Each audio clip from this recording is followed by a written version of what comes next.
Can we talk about the AI measurement for first downs in football? We can talk about whatever you guys want because we are live with Technology Rocks. And that is everybody in studio. Ray, say hey, Ray. You've got fans now. And Mr. Wallace and our high-tech redneck, Mr. Grain, and your lovable, crazy-haired mad scientist that doesn't have fans. He's here as well. Super Brawl Sunday. Super Bowl Sunday, as we do all of the things. And as the disclaimer for Ian, American football Super Bowl Sunday. Yeah, but it's not real football, is it? That's why I put the disclaimer. I mean, American yeah, it's American in football. American Football And we spell it Sunday, like, but yet not with the U. a halftime show that is in English, but it's an American football show. Yeah, bad. What's it do? Bad. Spanish was a lot of the language back in the day, right? Back in the 1800s and 1700s. There were a lot of Spanish speaking people around. So just saying, hey, if you didn't learn Spanish, that's on you. That's definitely on me. I do know Spanish. It's queso, margarita. I don't know Spanish, but I use Google Translate because I get emails from Netflix like yesterday saying, please confirm your email address. And I didn't sign up, especially not in Argentina. So we're doing a special early broadcast today so Byron can go home and watch the Super Bowl. Byron, what do you got planned for Super Bowl today? Snacks. Finger foods Wings. and quiet TV. I like to listen to the announcers when I'm watching the game versus all this yelling and screaming by people cheering for their team. Well, you don't have a dog in the fight, though, so I guess there's going to be you're just going to watch it in silence and eat your finger food. Pretty much. Oh, well, Until they start watching me. Yeah. that Nothing makes wrong all with that. sense. Ray, what do you got? You got anything fun planned? No. No, we do. Sorry, I was in mid drink and I wasn't expecting a no. I don't. I like the Comedic timing. We don't care. We don't care. We do, I mean, talks way too much. our household. I'll keep an eye on the Super Bowl on my iPad on the side, but me and my But wife ignore the Technology Rocks text thread until I told you that you had fans. Special shout out to Lena and Ron, who is a huge fan of Mr. Wallace and Mr. Garcia, but Ian and I are dog food. So, And he's feeling some type of way about that. he's feeling. I can sense the downness in his. Yeah, a little animosity, huh? There's a little bit. It's okay, Justin. Byron, did you finally come out with any movies on your list besides any movie with this actor in it? Without what's his name? Jason Statham. Statham. For the love of God. It's Hisense and it's Statham. Okay, it's South Louisiana accent, okay? We don't say four, we say four. Okay. 504. Go fo. Oh. So apparently Ian found a version of Scarface and a Scarface picture for Byron to hang in his office Meet my little friend. and meet his little friends. And then Ray's still stuck on Rocky. And No, then, I got there's plenty. You said your top number one, and that's where it's got. What's number 2? I said now you're just getting personal. No, I got plenty. I mean, you were going back to that whole thing where it's just like there's just way too much. There's just way too much. It's just way too much. It's a lot to cover. So you can't talk about Super Bowl without talking about big TVs. So big TVs, big screens, everybody's all about it. There's a big debate whether projector and screen is dying or if it makes more sense to get the dreaded, I hate 100-inch televisions that Byron's a fan of and now Ian is a fan of, apparently. And Yes, hurry up with that, will you? yeah, well, it's not. I told you which ones to get, and you're like, I don't want that one. I want this one, and then you don't listen to the one I tell you to get, and it's like, so what I mean, what am I Probably supposed costs to too do? much. Possibly. Well, no, the newest one isn't as good as the old one, I think is what you had found. He's looking at the TCL 98 QM something 8X. 8K, which is not 8K. It's a marketing gimmick. that And the they're new one is using. called 9K, but that's just the model number. Yep. And some other TCL news, Sony is actually being purchased by TCL, so their electronics division is moving to TCL, and that's not going to happen until 2027. I think first quarter 2027, they're going to own 51% of Sony's electronics division. I still can't fathom that, So- in my I opinion. didn't think TCL had that kind of money. I didn't either. So my question is, what is keeping Sony afloat besides the movie industry? Because they sold the laptop industry off. Now they're selling the TV side. Well, and they're not in projectors anymore either, right, Ray? They are not in projection. So it must be anymore. just Yeah, strictly the some of them movie, out the there movie, the movie production. PS5 game. Well, Sony PS5, Entertainment. Yeah. Sony PS5. Entertainment owns Alamo Draft House. Yeah. So Yeah, but how many Alamos are out there? there's a lot more than you think. Really? Yeah. Okay. That I didn't know. Yeah, But and a lot of them, they're like franchise. but wait a minute. Hang on for a minute on that. Does it make sense in modern day to own a movie theater anymore? Well, they owned it before. Oh, did they? Yeah, Sony Lowe's. Lowe's used to be. Oh, so Lowe's was part of Sony. Yeah, at I one did point. not yeah. know that. Okay. What Magic Johnson Theaters were part of Lowe's as well. AMC. AMC's AMC. Magic John, there was one of those there was only a few of those in Houston. I think one of them was in Alameda Mall, right? Something like that, yeah. near Alameda. Yeah, I think or we had no, a couple of them Baytown. here. I think it was Baytown. Well, one of them, it was either Baytown Mall or Alameda Mall. But just like that's like Sony's, thing. They get into something, they make some money, and then they get out. Okay.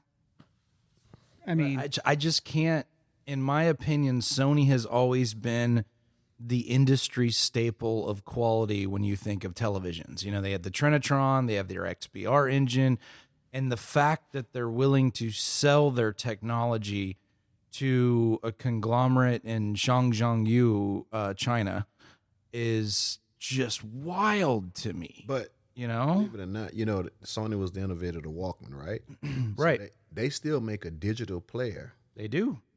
that's cost a small fortune over more than everybody else. In fact, a client of mine called about it the other day. There was another client that asked about. I've sold maybe 2 in my entire career. I got 2 high buys from China. And one of Okay. them is the Elvin Galvin edition, which is a unique one. It's they got a cartoon in China in Japan. I think it's Japan. It's called Elvin Galvin. He's like the Tom and Jerry to the United States. Okay. So they made a special edition DAP for him, which has more memory and more RAM than all the rest of them. And so I bought that one, and then when I got it, I'm like, oh no, I'm not gonna play this. I'm gonna keep it as a souvenir. It's gonna be worth some money sooner or later. And so then I just bought me another one, and that's the one I use. And the reason me and you had this conversation is because when you doing Bluetooth audio to say devices, the Apple ACC compression don't allow you to get higher than 24 bits. But if you got an Android base that does FLAC, you get up to like 48 bits. Okay. And the industry is like 44.1, right? Is the standard, And so it just pushes a little further. And this one also tells you, on screen what bit rate you actually communicate. You actually send it and communicating that. Yeah, is no. pretty cool. Well, anybody that hears Byron's Motor, so we'll have to do a video of it. Anybody hears this thing, it's one of the few motorcycles that I've been impressed with as far as audio system, because it plays so darn loud that you would swear you're inside. It's just so, but it's not, it's hard to describe. It's not obnoxious loud. It's actually high fidelity loud. It's just, you can hear bass and feel bass and all kinds of fun I call things. it a rolling concert on wheels. Yeah. But it's a noticeable difference between playing Bluetooth on your iPhone, which has the ACC compression, and the digital player. It's a big difference. You got more volume, you got more range. Or headroom or mids. Mids and bass are usually what's compromised when you go.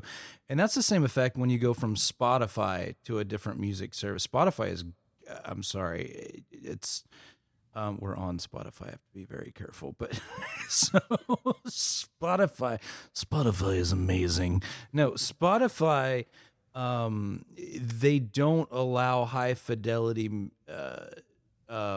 sound codecs to play through their services. Now I've heard they're coming out with a hi-fi edition, but they've been saying that for a long time. Apple Music called it lossless. Yes, Apple calls it lossless. Tidal used to call it MQA, but I think MQA went bankrupt, and so they can't use the word MQA now, which MQA went up to like 128 bits, which nobody records in that. So it's our show is broadcast in 128.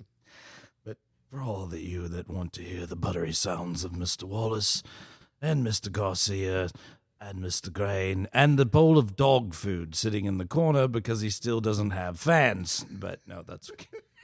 You've got a fan. You just haven't found them yet. They got one though, somewhere. There's somewhere. There's somewhere for you. If you're a fan don't of feel Technology bad. Rocks, the one with the spiky hair who's a village idiot, please write in. That would be most helpful. We'll do you like the people do on Amazon for reviews. We're gonna pay fans to call you. Yeah, no, exactly. And speaking of that, please jump on our Facebook page, unless you're Mr. Garcia, who does not have Facebook. For Technology Rocks, some of you have already done that. In fact, Ron and Lena jumped on as well. They're actually on the Facebook forum. They kind of want to meet they were like, oh, we want to come on the show and meet everybody and hang out with Ray and Byron, but it's okay. It's okay. It's fine. I'm over it. No, you're not. No, you're not. You're not. No, you're not. Yeah, It's we all can right. tell. Ray, this is gonna lag for at least 6 months for sure. It's I'm definitely. sure. I gotta drag it out and make everybody miserable. I don't think there's a small enough violin for you right this now. person talks way Give him a too quarter. much. Yeah. So give them a quarter so you can put in just somebody want to hear that. You've got a friend in me. So Ian decided to convert to the 90-inch television thing, which I absolutely despise. But Ian, why don't you take us through that process? Oh dear God! Sorry, I spilled Dear my God, drink. what have you done No, now? I What almost have you done, spilled, boy? I almost spilled my ice water in my lap. That would have. I was praying immensely. Well, I've got one of these so-called media rooms. It's nowhere near as fancy as anybody's like Byron's, I'm sure, but it's For the record, Ian, I inherited that. yeah, but it's still fancy. He tells the truth. My media room started off, it was going to be an attic when we moved in, and my dear lady said, this is going to make excellent storage space. And I said, no, it's not. It's going to be a media room because that's what it's supposed to be. But it already had speakers, which are still there because it was a model home, but they'd ripped out everything else. So I bought whatever the cheapest best. That's kind of a... Well, you must have been buying from Justin. No. This was it was actually before Justin was the main man. But I ended up buying the Mitsubishi 1080p projector that had just come out, and it's hanging from the ceiling on bits of plumbing and plywood instead of a professional projector mount, and the screen is a piece of blackout fabric from Joanne Fabrics stretched on a pine frame. But it all works. That's where he got the name from, Mr. Bobby Dotson, the high-tech redneck. So Anyway, I've just decided recently, having started messing around with a few more Blu-rays and a 4K Blu-ray player, courtesy of our friend over here, to actually put a 4K TV up. And as you can get to the 100-inch class, I think 98 inches isn't far off of 100, and my screen is only 106 inches. That was as big as I could make one. I think it would look better, even though it's a dark room. I mean, projector looks fine, but it's only 1080p, so we got to go to 4K. So what's stopping you from just going to a 4K projector? Because they're around the same price point. I mean, the TV you're looking at's between... Yeah, but then I'd have to look $2,000 to at getting $3,000. a decent screen and... Oh, Justin got plenty of screens outside the door. That's true. I got lots of screens in the hall. I got 120 black diamond that, please, for the love of God, take. You can have it. It is yours, good sir, if you want it. It's a zero edge silver screen, black diamond. It used to be a $5,000 screen, and you would think there would be a market for used projection screens. They're not. I mean, I've got that thing on Marketplace for like $500, and I still can't find anybody that wants to buy it. No, because they all want big TVs now. Yeah, well, And I'm gonna tell you. So when we was having a problem getting a projector that I got, I was entertaining the idea of getting a 100-inch TV. oh, here we go. So Justin's like, "Dude, how we gonna get that up the stairs? We can't turn the corner with it." He's not. So He's not lying. the only way we would have to get it up the stairs. We would have to get a lift and put it in my family room and lift it over the rail Yeah. into the game room, because it was not, because the way the stairs goes up, then it makes a 2-step turn. You was gonna never get that TV to turn. No, you're not gonna get it to turn that angle, and that's the one. That is the very reason I do not like them. To me, I think they're dangerous. I think they're heavy. I think they hurt people, especially me. And it's just, and they keep making them bigger. I know TCL has a 110-inch now. That has to be white glove delivered. By the way, they will not let you pick it up. They will not let you.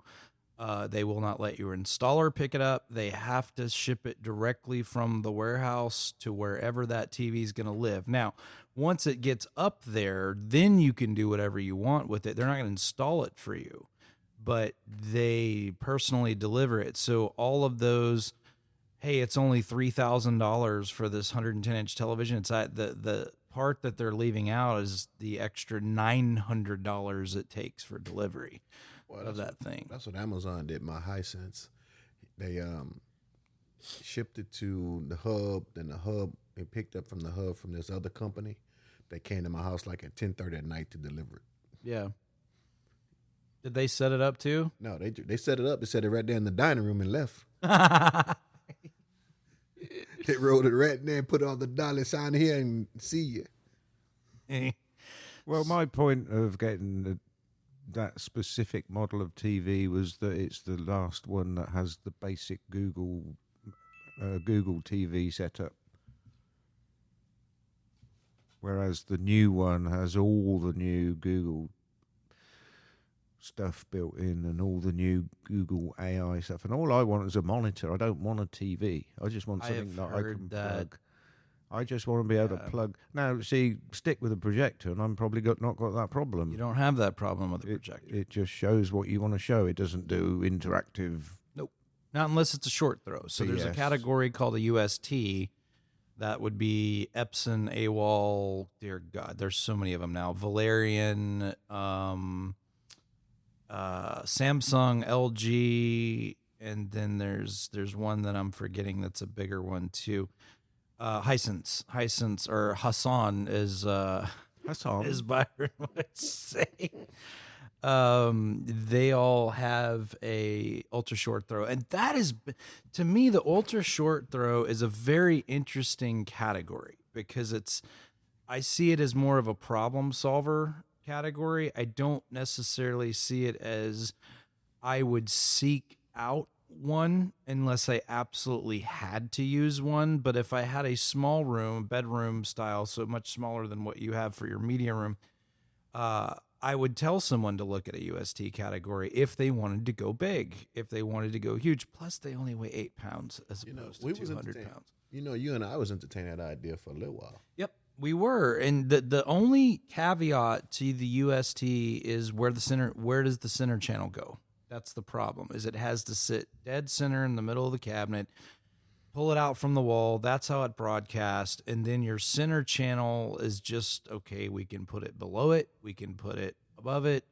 We can mount it on a shelf right below the screen. I mean, that's kind of hard to do as well. So we got creative with it. So we did in the small 12 by 12 room up here, we did an acoustic transparent screen, which for those that don't know, that's a projection screen where you can actually put your speakers behind the screen. So Ray's super familiar with those because that's what he uses on a daily basis. And that way, to me, I love that effect because the center channel is literally dead right in the middle of the screen. And so the voices come from the voices, and the left goes where the left, and the right goes to the right, and then all of those things are where they're supposed to be. So it's a very neat effect for those that are seeking the UST category. But yeah, no, Byron and I were talking about doing UST for a bit before he went the traditional way. There was just a lot of cons that outweighed the pros. It's not something that I would tell someone to do if they already have a traditional projector and screen setup. What's the technological difference between standard and UST? That's a great question. So the lens size. The lens is always going to be larger on a standard projector. Anytime you make your lens larger, the dynamic of the picture changes. The larger the lens, the deeper the picture looks. So if you, like, for instance, if you look at something like a Barco, in comparison to an Epson or a Sony or a JVC, the lens diameter is about twice the size as a traditional home theater projector, and you almost have this three-dimensional effect. There's a depth perception that just exists. If you go to a larger movie theater, their lenses are even double the size of those, but they have to be in that application. But on a UST projector, they use mirrors. They use a lot of mirrors. They use about a 2.0 diameter lens, which is smaller than even the cheapest projector that you hang from the ceiling. And they're manipulating the image by bouncing it off several mirrors so you can put it abnormally close to the wall and get as big as image as you need to for a smaller room. So again, that's why I normally put it in the problem solver category. However, that particular category has Dolby Vision. It has HDR10 and all the codecs video codecs that most normal overhead projectors don't have. So, but the downfall is the lens size. You're compromised on your lens size. Now, some of the higher end ones, like an AWOL or a Valerian, they have a larger lens size. So it's, but where you start to see that suffer is at the bleeding edges of your screen, while Byron is falling asleep. But that's okay. No. It's fine. It's fine. Fans, by Mr. Wallace has decided to leave us today, and he has fallen asleep. He's dreaming of a football game, I believe. He would like that, Ray, so he could steal our fans. He want us to exit the premises so he could steal our fans. It's not only fans, though. That's true. It's interesting. I didn't realize that the short throws were using mirrors. Yes. So no, that's how they're getting it. That's how they're able to stay close to the wall and get as big as you want to go on that. For just a little kind of insight, right? Like, back in the early 80s, 70s, 80s, cinema used what we called the periscope lens. Okay, right? So basically almost like an overhead projector in a classroom. No, not at all. So what it was the projector would sit in no, the you booth, idiot, that's not how it works. and then it would use a periscope to point the lens out the port glass to project onto the screen. So it was wasn't that a lot of extra work to do it that way? It all depends on the situation. Oh, okay. Yeah, I mean, yes and no, but it was kind of interesting. I mean, using light to bounce, bounce off to get your image through optics. So don't get it twisted. I'm not pooping that on that technology at all. No. I think it's perfect if you have a 12 by 12 bedroom and you want to go abnormally large, and you still lie. He's yawning in the microphone. Why would you want to go abnormally large in the bedroom? Way too much. Do what? Why would you want to go abnormally large in the bedroom? Well, several reasons, Ian. Let me tell you. Here, let me show you. No, I think this turned into a different podcast. That's my cue to leave.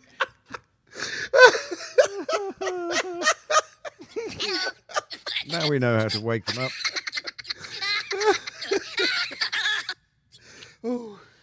I do have a question though. And oh dear God, about things that are large in the bedroom, or No. okay, go ahead. So, right. Would it be Notice safe he to goes to Ray because Justin's now fired. So No, Ray can answer this question. I hope Is it safe to say that the 3D technology is kind of like going down the wayside? oh, thank God, no. Go ahead. I think it's not as much as it was before when digital cinema first started hitting the theaters. I just, if it's done right, I mean, it could be good, right? Like if you're watching anything, I think we had, going back to the conversation we had about 3D way back when, if you're watching something that's like an HFR or any type of HDR type kind of setting, it looks amazing. And it doesn't give you, because we're using either two different projectors where you don't have to worry, like the projector doesn't have to work so hard to create that 3D image, right? So Because I remember back in the day, they tried to reproduce that into the home environment. Oh yeah, they did. And I do have a LG TV that could turn any image into 3D. into 3D, but at the time, you could use regular RealD glasses that you would get from the theater, and you can use those to watch at home. And I still think it looked good. I mean, I'm just a fan of 3D, so is it a dying art form? I mean, it's been around since the 50s, I believe. So what's the term that they use now, this new term where you got the 3D, but then you have the other effects, like say if you're watching a movie that's spraying water and they actually hit it's you with 40x, water. right? Yeah, Ray? 40x. Hit you with the water or the wind. So in other words, you're not only getting the visual, you're getting some physical attributes along with that. Yeah. Also great for small bedrooms. Wow. So, yeah, I mean, I'm not a fan of that. I'm not a fan of 40X, but that's just me. I think 3D is, because it's artificial, you have to wear some kind of special glasses, whether it's the polarized type or the mismatched color type. But you're forcing your brain to process two different images to make it look 3D. And I think the quality of 4K TV actually, to me, looks as good as 3D. See, and that's what you can achieve with lens size. So if you have a proper lens size, the larger the lens, the more of that. The bigger it is, the better it is. I know what you're saying. The more. I'm just digging it. So it does no good once you've dug the hole to jump in the hole and then throw dirt in the air. And every time now I say things about things being bigger or lens size or anything else. Right size. Size matters. Yeah, no, but that's what you achieve with the larger lens on the projector. Yeah, but with a larger lens, you have to have more lumens. It's true. Because no, you I get light actually, how is degradation. that? Okay, take me into that. Explain that, because I didn't know that. Well, you get light degradation, the bigger the optics, right? And anybody can correct me if I'm wrong on this. No, I don't. That's why. But and don't laugh, but the bigger the spread, right? The bigger the spread of light that you get, the more light loss you have. So you're going to have a little bit more light that's coming from your machine. So What is illumination? What is bigger spread? I'll leave it to your imagination. So I got a question for Justin and Ray.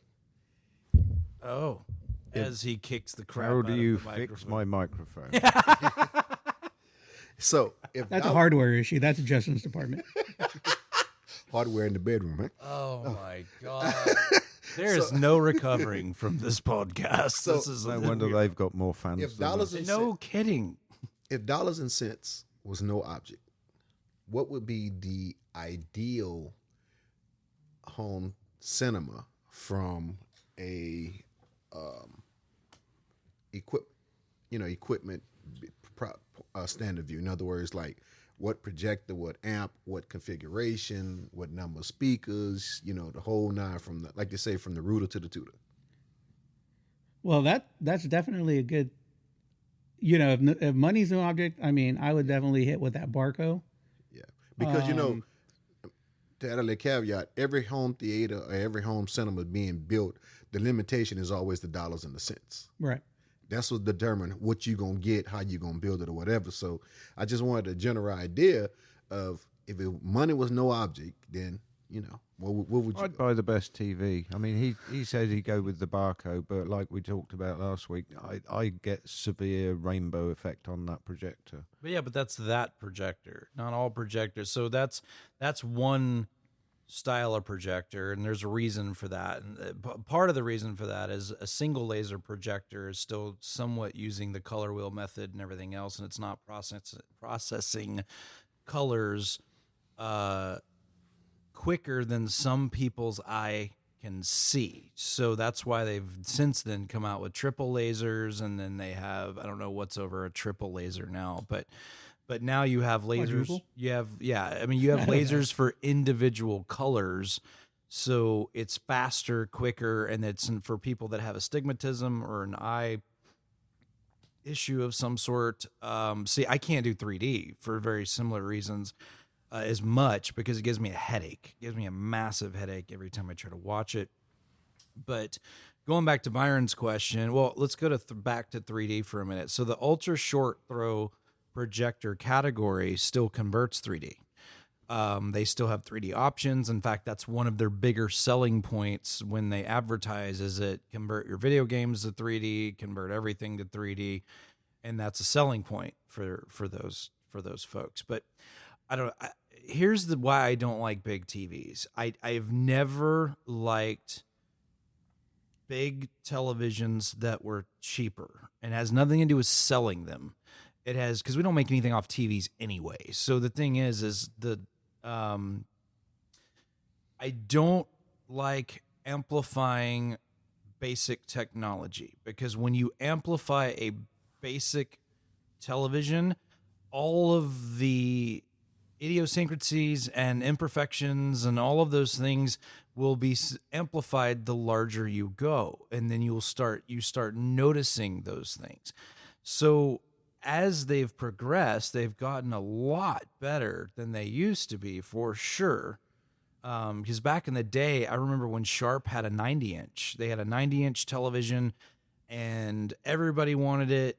And to me, it looked like everybody was...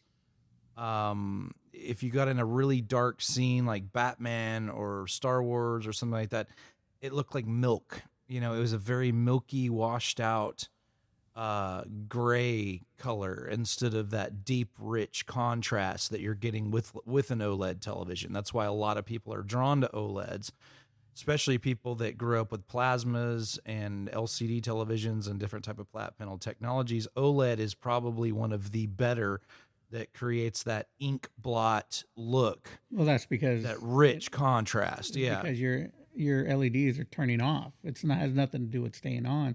Correct. As far as light goes. So that's why you're getting true black. Right. Well, with bigger TVs like that, you're not going to get it because of they're still turning light bulbs off. Yeah, they're still turning. I mean, because so the larger televisions now are either there are two types. There's the direct array, which is a full that's asking Ray a question straightforward. Now, it's edge lit technology, which is old. So edge lit technology, try the cheapest of the large televisions are edge lit, and that's when they have basically those LED lights you see.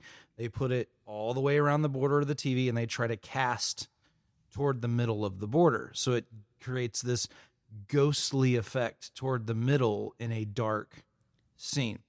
they combat that with a different variation called array.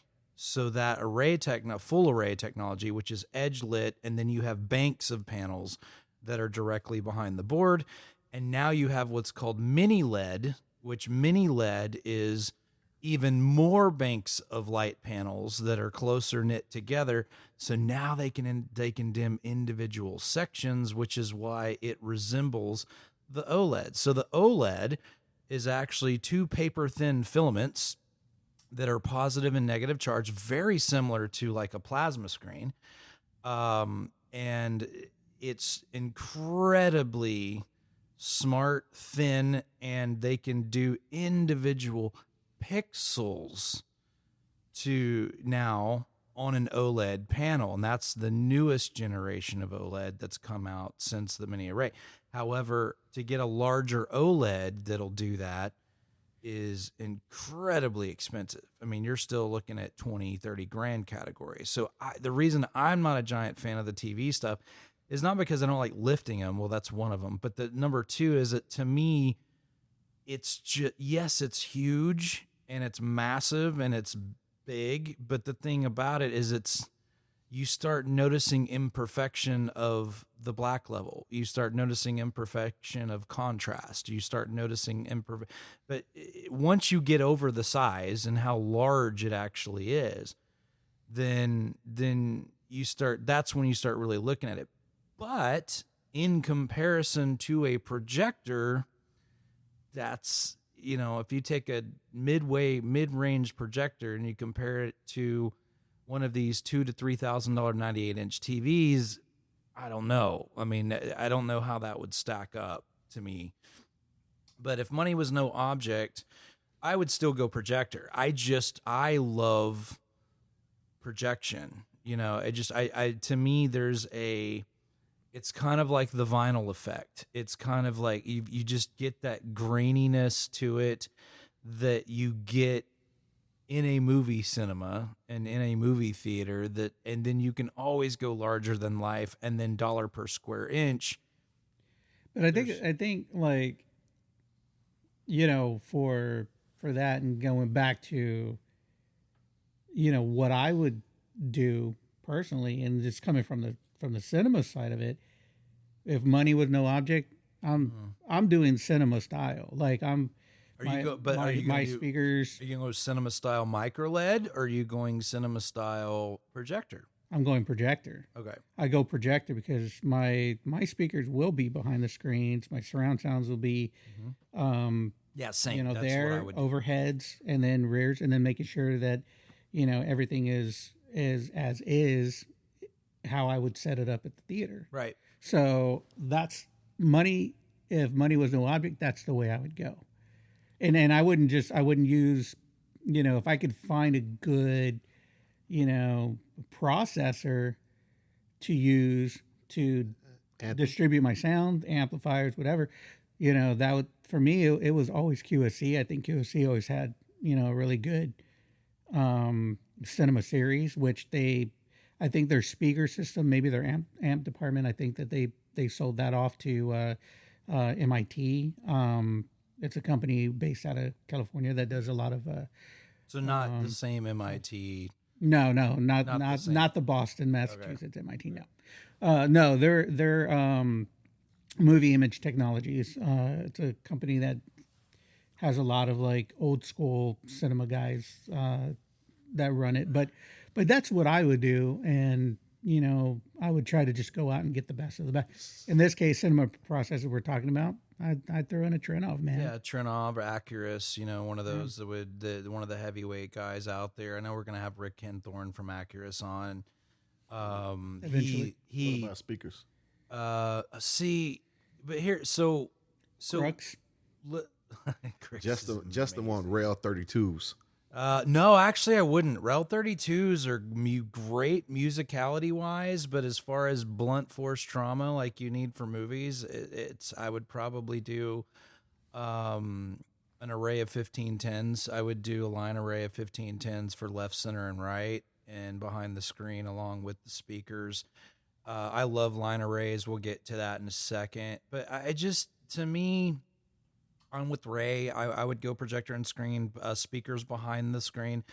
I get asked a lot about these new micro LED categories where you're building the TVs on site and things like that. I would advise listeners to stay away from that technology at the moment. And the reason why is it's kind of a wild, wild west thing. It's just, you don't know if these companies are going to be around, to service the thing. And if you can't, those panels go out all the time. And so I'd probably wouldn't go that, as cool as they are. And you see them, and I've seen them in person. We've built them before. So what you're saying is you got a whole wall TV with lines in the middle. No. So that's called no. That's you're just doing an array of panels. No, what I'm saying is, I don't know if you've seen them yet. Is almost like tiles. You build yes, very like that. So you have, but you don't see the lines. It's Yeah, everything kind of gets blended in. yeah. You build a circuit board, and then the actual pixels snap into place on the board. So you literally build the whole thing on site. And the problem with that is it takes a lot of power to run those. They're built more like signage than they are televisions, meaning you have to have two 20-amp dedicated 20-amp circuits for each side of that panel. And it's a maintenance nightmare. It can be, but they're beautiful. If you get it set yeah, up if you right, they're something stunning. that looks great, but you're thinking, right? Looking at pixel pitch, looking at how big you want it, but they are modular. Right. The one thing that kind of going back to the whole Sony thing, because they do what they call crystal That's LED. how they film Star Wars. Yeah, the newest Star Wars. Yeah, I mean, it's built a stadium size. It's a like crystal LED, which comes really close. Yeah. One thing about Sony is,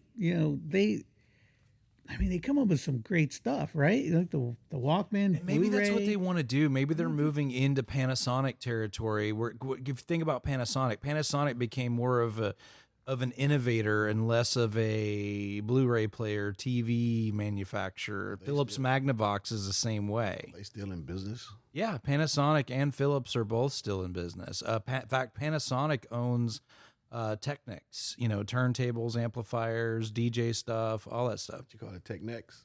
Te- Technics. Not techniques? Not Technics. high Technics. Hey, you back off, Mr. Hi-Son. Or what was it last week? Sony Samsung? Is that what you Yeah, said? that's what I said, Sony Samsung. And Ian goes, "What the hell is a Sony Samsung?" No, man, I told you I got Gamecast. Sony Samsung, the new TCL. Or was it going to be it's going to be Tony now, or instead of Sony, it's TCL Sony? I don't know. I don't know. As long as they keep the same, design method. Sony makes some really good TV. I mean, if I could go with speakers, I would. So here's the compromise with cinema, and when we're talking about cinema and big TVs and all that stuff, and I would go. So you have to remember what a movie speaker is doing. Okay, so what a movie speaker is replicating is synthesized sound. It's not actually even real sound. It's if Harrison Ford were to walk in this room and slap Ray in the face or punch Ray in the face because he has fans and I don't, it's not going to sound like Bitter. Indiana Jones. A whip crack. Yeah, it's not exactly. So what that is it's somebody hitting a saddle with a baseball bat, or it's somebody, they record an explosion, but it's not the explosion that you're seeing on screen, because the explosion. No phones, please, no phones. But hello there. But that's the thing about all of that is, certain speakers duplicate those sounds better than other speakers. So now there are also speakers that duplicate a Steinway piano or a Yamaha or a Sennheiser microphone or a Fender Stratocaster. So that would be more of a musical speaker. Now, both are equally important because I haven't watched one movie that didn't have music in it, and I haven't watched, But I listen to a lot of music that doesn't have explosions and raindrops and gunshots and things like that. I don't know what type of music you're listening to that has that. Yeah, well, Tupac, so it depends on where it was recorded. I'm glad you cleared that up because I was finna say I have never had the need to listen to music in my theater. Right. No, and But so you should. But there are compromises, though. There are compromises on both of those form factors because again, going back to it. So if I'm building a cinema, usually, like Byron, if you were to walk into the counter and ask me that question, again, what I would say is, what's your ratio? Is it 50-50? Is it 80-20? Is it 70-30? Music versus movies. What are we doing? What is our end game here? Where are we trying to land? If you say it's 90% movies, 10% music, okay, then that answers everything I want to know. If you say 50-50, then I'm not going to put speakers behind the screen. There's certain things that I'm not going to do. I'm going to disagree. You can if you want. I'm going to disagree with that because I think you have fans. I don't. I think that music is just as important as whatever it is that you're watching, right? Because the music and movies, whether you're watching a musical, watching a movie, or just listening to music, they both take you to a specific place, right? You're listening to this because this is what you enjoy. But you can listen to music in your media room and still get that effect that you would get while watching a movie. But that's but there's a compromise there. When you're listening to music, you're listening for the part of the lips. You're listening to low frequencies coming out of there are things in music that create bass, not an LFE channel. There are things, if I get too close to a microphone like this, it's going to create bass. If I do this, if I touch the microphone like this, it's creating bass across the listener's speakers. And that's the thing. That's the difference. But that is real sound. That's not something that's been synthesized behind a board to an extent. It's real sound. Now, if you go listen to music, and I completely agree with everything you just said right there, but it's a different type of listening. You have music in a movie to make you jump, or to build drama to make you cry, or to make you laugh, or to create excitement as there's a car chase going across the screen. And so music is a very important part of the work. Otherwise, John Williams wouldn't be as special of a person as he is, and Hans Zimmer and all these other awesome, or the Highlander soundtrack. I mean, if he was on a desert island, didn't have a TV, he'd still listen to the damn Highlander movie because of the soundtrack. Yes, sir. So that's what I'm saying, because it creates the ambience. But that's not. There are other form factors that are coming into play that it comes in. Yeah, I mean, I get that, but if you're gonna set up a media room, then make it a media room, right? Right. Let it do everything. Let it do music. Let it do. Well, that's the first question. Is it media room, as in all media, or is it a theatre room because it's going to be a home theatre? And that's the ratio question. So what I like to do is I like to put two systems in one room. And Byron's Byron's going to say, well, of course you do. I'm going to buy more speakers. But no, because I wouldn't necessarily use a Wilson Audio speaker for home theater. I wouldn't necessarily use a Macintosh speaker for home theater. I mean, you can use it. I mean, I can use I wouldn't use a Macintosh. I mean, I can use a Corvette to pull a load of cinder blocks if I want to, because it has the horsepower and torque to do that. However, it's not the tool for the job. And so now we actually should go to this guy's house, because I can show this guy beautifully did this, but he did it with a brand called Totem, which is a speaker I've never heard of in my entire life. But I don't know what kind of soul selling thing they put in these speakers, but it's one of the few speakers that I've seen that just it's about this tall, but it sounds like it's 30 feet tall. It's just an amazing. But as he started going down this progression of building his cinema, he was like, music was always an afterthought. And then he started increasingly becoming interested in that particular setup. Now, in my opinion, I want a gunshot to sound like a gunshot. I want a car, I want an explosion to feel like an explosion. And that's not necessarily the right speaker for musicality, but it doesn't mean you can't play music through it. It just means there are better tools for the job. Most music has been mixed down to 2 channels. Now, if we're talking about the modern progression of where music is going, whereas atmospheric music now, Apple is doing the lossless atmospheric. You can go listen to Bohemian Rhapsody all in Atmos now.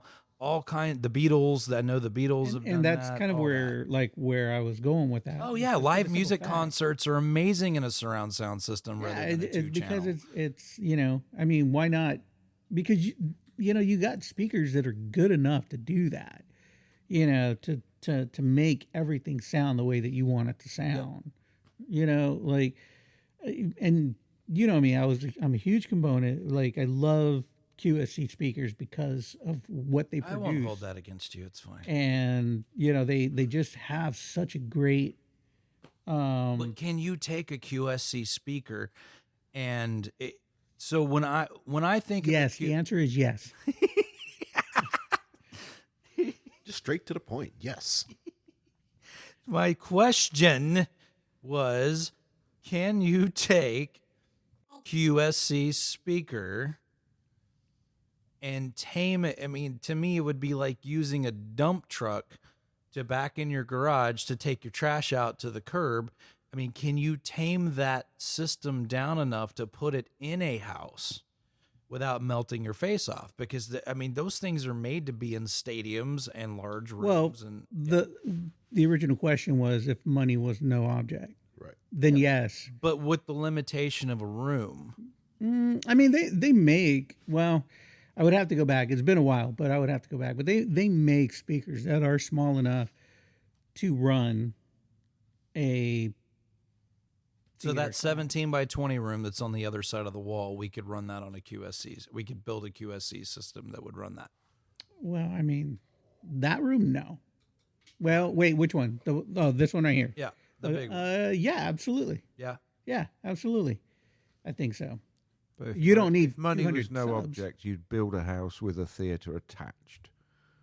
Yeah, I would do like Ron Kirkwood. There you go. Like Kirkwood's house. Have you been to Kirkwood's house? Okay. Well, not for a long time, but So yes. so we have a client named Ron. Shout out to Ron and Denise. He had a cabana room behind his house, and they're not cabana room people. They don't drink. They don't have no reason for nothing. It was just a wasted room.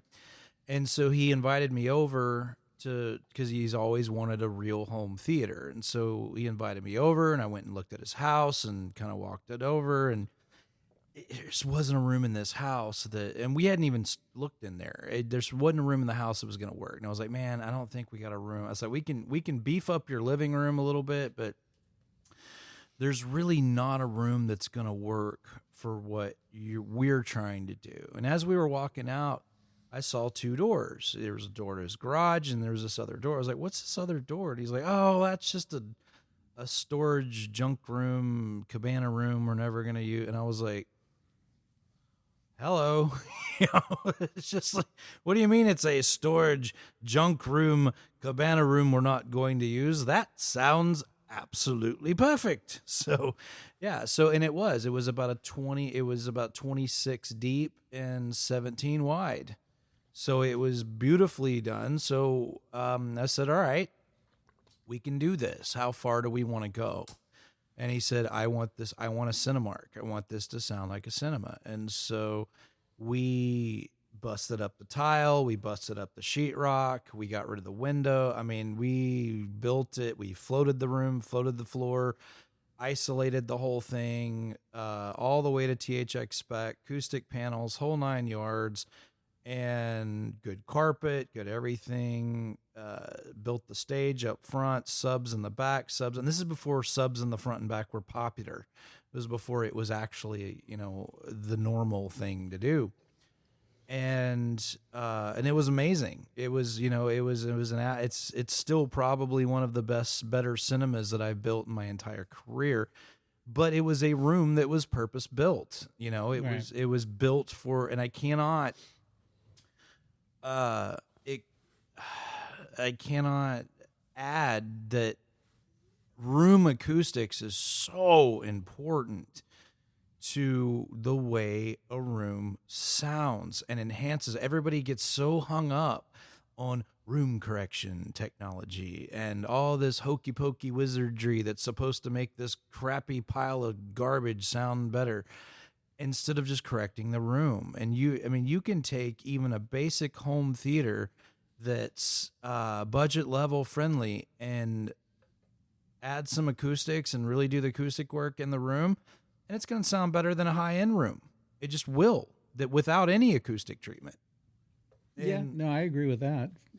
But if I were going to do that right, I would do a multi-purpose room, but I would have something for 2-channel, something for vinyl, simple integrated, nice set of towers, couple subs for those towers, and then I would have my atmospheric for watching things like live concerts and whatnot. I would do it both ways, Byron, would be the answer to the question.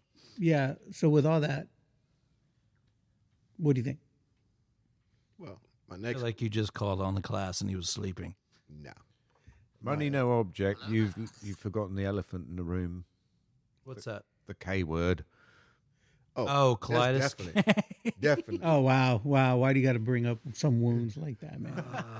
Salt in the wound. Salt in the wound. Well, you said money, no object. It's true. Yeah. But then again, based on all the conversation y'all just had, Based on all of the crap you just said. how you would think that room would compare to the actual cinema? It That's fighting words. those are fighting words. No, you can't. Rays would be just like the cinema. No, Bray would just do the. I don't know if you can still do this anymore, but at one time you could pay IMAX, and they had a home. You could get an IMAX certified cinema in your home. There was. I don't know if you guys. I don't know if they still do this. I don't know. I'm not part of that department, but I did hear that they were doing that at one point. I have a question for you. Subs behind the screen or no? Yeah, why not? The 115-inch TVs come with subs built in the screen. They better, because they suck that bat. No, I'm just sorry. And they weigh. That's one reason why it weighs 249 pounds. That's probably. But my subs are clustered. They'd be clustered together. Like I wouldn't have a sub on the left and a sub on the right. They would be dead center over center channel or under center channel. Interesting. Okay. Yeah. You're only asking because you haven't got anywhere else to put any more subs. Yeah, I'm just waiting for. He's not wrong. Yeah. He's got more subs than the Well, Navy. you need to put some butt kickers on those. And if you don't know, butt kickers are just the Butt actual kickers term. are designed for people that didn't build their cinema right. The butt kickers gonna are be- offensive to me. He's going to be putting subs under the theater chairs in the cinema next. That's you know what I'm going to tell you. So far, I've got 5 in the front. So back in '99 or 2000, something like that, right? 9 subs in I that. used to work at a theater in San Antonio before I moved to Austin. I moved to Austin in '97, and they had they decided that they were going to do a remodel and add semi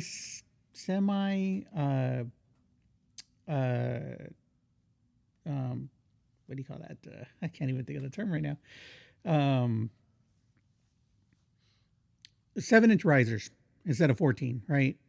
So stadium style seating was 14 inches. They did stadium style semi, right? So they did 7-inch risers. But this was one of the first theaters I ever been to, like after working there, leaving, whatever, after they did their remod. they put subs underneath the risers. And I thought, wow, that is a brilliant idea. So I wanted to test it out, went into the auditorium, watched the movie, and it was amazing, right? So I was like, man, this is kind of where we need to go. And I think that for the most part, you're starting to feel nowadays, with the subs that they put in theaters, regardless of which one you go to, you can feel that rumble, even if you don't have butt kickers, in the seats. But so to get to your question, yes, absolutely, I would do it. Definitely put underneath. If you're building a riser, right, in your theater room, I would. That's something I would definitely experiment with for sure. Interesting. So, yeah. I can see the wheels are turning on. I know he's looking to see where he's going to put those other 14 subs he has sitting in a box. No, I've always been under the belief that, and I'm so happy we disagree on this, that if you build the bass wave correct, then you don't need something in your butt that's going to vibrate in a cinema. Some people like vibration. If you build it, they will come. Oh God. Cicada Audio did that, man. That's a true message. Because Cicada Audio had this 8-inch mid bass speaker that the web, I call it, was made out of it was cast metal. It was like 15 pounds for this one speaker to put in a saddlebag of a motorcycle. But they sold tons of them because the How owner. does that not throw off the weight balance of the bike? Because there's one on each side. Oh, okay. I was gonna say 15 pounds on one side. I'm like, but the owner who's deceased now, the name was Larry Fitzgerald. His mindset was build it and they will come, and he built it, and he sold tons of them. Now that he's deceased, they revamped it and did a stamp basket and cut about 6 pounds off of it. And he's selling more of the same speaker. Yeah.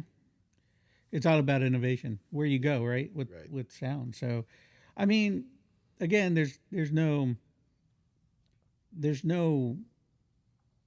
well, I guess there is a wrong way to build a cinema room, but, it's all going to be going back to what you would like and how you would like to achieve that. So for cinema, I think JBL checks a lot of boxes off. It's just the reason why is they have a price point for everybody. They have a $300 a piece speaker, they have a $500 a piece speaker, and they have things that go all the way to as esoteric as $10,000 a piece speaker. So the nice part about how they designed these things is there's no compromise in the variation that you buy. It's all going to be a top performing, punches above its weight class product. JBL is used commercially, it's used residentially, it's used in a lot of different facets. It's probably, I guess, the side by side competitor of QSC or Meyer or SLS, or they're just right there in the pocket with everybody else. I don't know about SLS for me, although Dolby does own SLS. Oh, SLS they're awesome. I've used them before. I'm not a fan of. I mean, they ribbon suck. drivers. I'm sorry. No, yeah. I'm sorry, Ray. I mean, they sucked. No, I'm just not a fan of ribbon drivers. I'm not either. I'm not a ribbon guy. I've never been a ribbon tweeter guy. This is one of those things where on season 1, I stood my ground on it quite a bit. Is the other half of the equation was a ribbon tweeter guy. Loved them. I couldn't stand them. It was too bright for me. Too bright. It was way too bright. What I love about what JBL did in comparison to someone like Klipsch, which is also a popular home brand, mostly because they're 90% off everywhere you go, is that JBL designed their compression tweeter for home use as they moved into the home market. They didn't try to just use horn tweeters for everyone.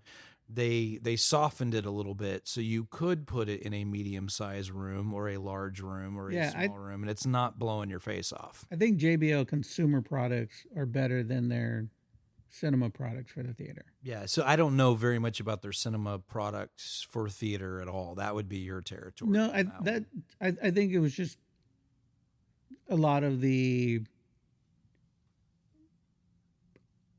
issues I've come across. Right, but most of your issues, they're your issues. No, most of your issues. I have issues. Yeah, I have issues. Yeah, no, most of your issues were with their amplifiers, correct? No. Oh, just speakers too. No, just their speakers. I never really messed around with JBL. Did JBL even make?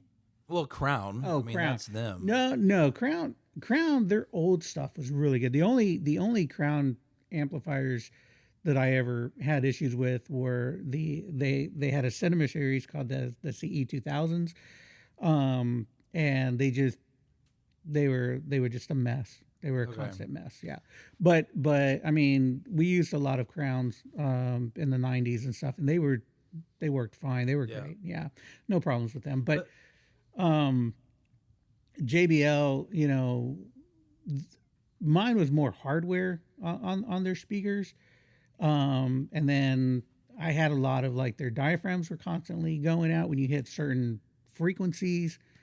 And then they had the push type connectors, and constantly springs were breaking on those things, and we'd have to go in and get those replaced or try to, you know, rig it to make sure that the subs were still connected. But that's just well, I mean, but that's a different market. It's I think that's why I like their consumer stuff. Their consumer stuff is great. Yeah, like the synthesis, it's just to me it creates that pressure that you don't achieve with most home cinema products. And to me, if you're trying to mimic a cinema, then use someone that builds cinemas. That used to be my call tag, unlike this year. For Sony, I used to say, hey, they're the only electronics company in the group that owns a movie theater or a cinema, a movie studio, a video game company, and manufacture their own electronics. Well, that kind of goes out the window next year. But yeah, no, to me, JBL, I love it because it's a price point that everyone can enjoy and everyone can play.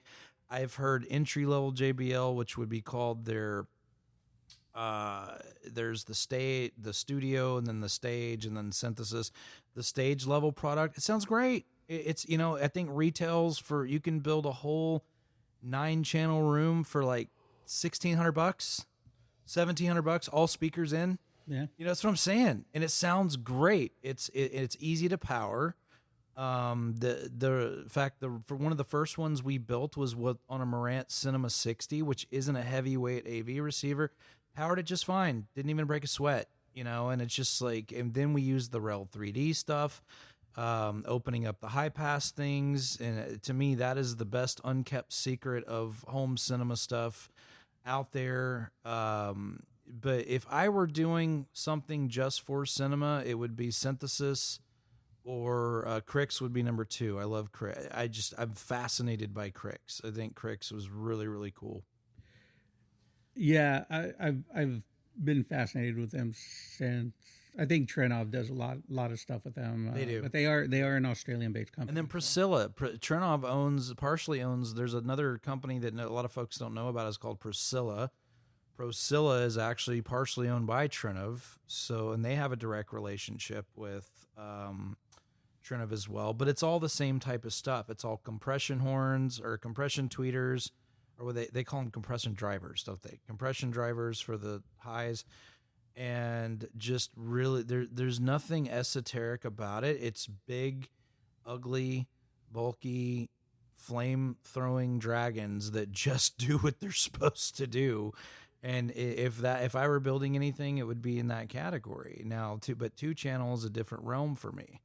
That would be a different type of system. I'm a fan of splitting it. Than trying to compromise placement for 2-channel or placement for cinema, because to me 2-channel needs to be towed in a little bit so it lines up with your ear canals. They need to be imaged properly, whereas if you put something behind the screen, there's going to be compromises there, for a broad listening experience. Yeah, I mean, so that's even that was if my you're, opinion. yeah, I mean, I can see that, but even with going like, depending on how wide the room is, I mean, you would even Well, the putting perfect speakers room would be a behind the screen, rectangle. well, Yeah. behind the screen, I mean, you could still tow in your left, right. Maybe not a lot. I mean, most. That's just how it is. I mean, you want to hit your critical listening area at the right, part, right? I mean, at the right, wherever you're pointing your speakers to. I think that's kind of the realm. It's a little bit different, right? Because for us with stadium seating, we want to hit our critical listening area is probably 2/3 up from the screen of the auditorium, and that's kind of where we're pointing our speakers, right? Yeah. Regardless of what auditorium you're in, you're going to have a slight toe in. So, yeah, I can see that. I think I'm kind of with you on that. Maybe splitting. I think we're both saying the same thing. We're just a different. Well, I mean, I just don't see how I mean, if you're going money no object, going back to Byron, then putting, in lack of a better term, 2 zones in, one for music, one for cinema. Yeah. But if you don't want to go that realm, there's not, you could still do your music the same way you would watch your movies. So I would see it that way. Okay. Yeah. No, it makes sense. So you're right. We agree. We agree to disagree to disagree. agree about more And things. then agree again. To agree about Gotcha. more things. Yeah. No. Does that answer your question? Definitely. Okay. Got to get back to that. It's like he's trying to speak to me. I know it. You're really cute, but I don't know what you're saying. I feel like that's the section we crisscrossed in our show. But that time. yeah, no, it's I would still go projector and screen. To me, $1 per square inch still the cheapest way to go to get what you're trying to go. I love big screens. To me it creates you see pictures all the time of people slamming their screen on the floor and then going all the way up to the ceiling with it. To me, that's the coolest look. If I can get rid of every line of sight out of my peripheral and I'm just focusing on the screen, that's how I would do it. It's just, to me, there's nothing cooler than that look. I absolutely So what love projector would you recommend for me? Oh, are we rethinking our television scenario? This is just putting the question. If you were doing that room, you would do a projector. Yeah, if I was doing your room, I would do the projector. I would say JVC or Epson. They both have good categories that are in the same price point as your TV option. I would upgrade your screen size because Ray's trying not to shock himself on the door. He's like doing this dance. Sorry, my ADHD brain kicked in. I told you the screen. It's a shiny object. It's 106 inches because that's the biggest I could make with the material I had at hand. Right, yeah. So I know I can go bigger, probably up to. I would do a 120 in your room. Yeah. Absolutely 120 in your room. Probably. And I have a good one that you may more than welcome to have. It's actually the same screen Byron has in his media room. But yeah, I would do a 120-inch screen. I would either look at a JVC or Epson. I know you have a sensitivity to certain styles of projectors, so that's why I would say in your case JVC, Epson, or Sony is what I would go with. But in the price point you're looking in, it would be JVC or Epson. It'd be one of those how two. big is this thing going to be? What do you mean? The projector? Yeah. The JVC is a little bit larger than yours. The Epson is probably around the same size. It's not much bigger than what you have. Talking about the Epson 12,000 or 9,000. Probably the 9,000 in the price point he's looking at. So, or both or be better. They're both one of them is LCOS technology, which is not DLP moving wheels at all, so you won't be able to see the rainbows or any of that stuff. JVC also abandoned that technology, so they're not doing that as well. So that's why I would send you to those two particular manufacturers. So it'd be the JVC NZ3 or the Epson LS9000, which would be in that price category. In my opinion, it would be a little bit easier of a transition because it's 4 bolts. You know, take yours down, replace it, sell yours on marketplace for $100 type of thing, instead of the other. Now your room's somewhat pliable, so it doesn't really matter. I mean, it's easy for you to run an HDMI feed cable from where your equipment is sitting, so that's not a big deal. There's already an HDMI cable there. Oh, is there? It may not be sufficient. It though, 'cause probably it's an won't old be. one. We had to rerun Byron's by we. I mean, it was me and my friend in my pocket, known as a flashlight, that had to rerun Byron's HDMI cable. I'm trying to get him back to run a 25-foot Ethernet cable, but it ain't seem to work. The only reason why he knew I was still alive is because I was cussing in the attic. So, but yeah, no, so we would have to update your HDMI cable. We have plenty of those, so that's not a big deal. It's not super expensive to do that. But yeah, if you were doing a transition, if you were wanting to go bigger and stay out of the TV world, then I would say the JVC or the Epson LS9 would be that. And it would be great. It would still be good, and you wouldn't have the rainbow effect. The earlier DLP projectors have the rainbow effect. They were famous for that. And what you're seeing is the color wheel isn't moving fast enough for your eyes not to pick up on it, is what it is. But does laser still have that same incorporated? Nope. Yeah, that Barco is a laser. Oh, so is it? apparently, Well, that it, has no apparently it If does. it's a colour wheel, yes, because it's rotating and doing different colours, 1, 2, 3, 1, 2, 3. Right. And I see the red, green, blue. If I look up at the projector and just move my eyes slightly side to side, I see red, green, blue flashes, just constant. Now that isn't the same as what you're looking at on the screen, but when I look at the screen, when you say get to the credits and you've got lots of writing and your eyes are moving left and right to read the writing on the credits, and it's like it just turns into a rainbow. Yeah, no, so a lot of these cheaper projectors, and I'll warn the audience about them, not mentioning names, but I'll say one or two. You're seeing a lot of them on Marketplace. They're marketed so very well. I'm going to just call one of them out. It would be Valerian. In fact, we just replaced a projector because his wife had that same sensitivity. So the reason why all of these cheaper projectors and these newer Alibaba.com flash in the pan types of projectors are popping up is because that type of tech is no longer patented. So so it's kind of open season when they lose a patent on something, and they can, they didn't re-up on the patent, and so now everybody has it. And they, Bob's movieprojector.com or whatever. Anybody can make a projector now. Anybody could sell you one out in the parking lot at the back of a van. White label it and then throw it out there. Tried that, done that. Oh gosh, I can't believe you went through that. And did they do the whole Sound and Vision magazine where they glued a page in it and showed it to you in a magazine? No, he just gave me a link to a website and a fake invoice where he had bought so many for Buffalo Wild Wings, and he had extras. They gave us too much. Well, isn't that called theft in most cases? It's like, oh yeah, they gave me an extra. You want to buy it, man? So you got white vanned At a gas station in Austin. Hey, don't feel bad, right?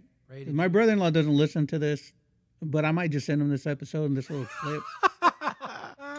But he called me up one day and said, "Hey." He was probably so proud of himself too. He was. No, I didn't buy it. Oh, okay, good. I didn't good, buy good. it. I gotta tempt it. to sell me that, and then me and Justin had a conversation, and that's where it went from there. Okay, so you reached out to your resource. No, he.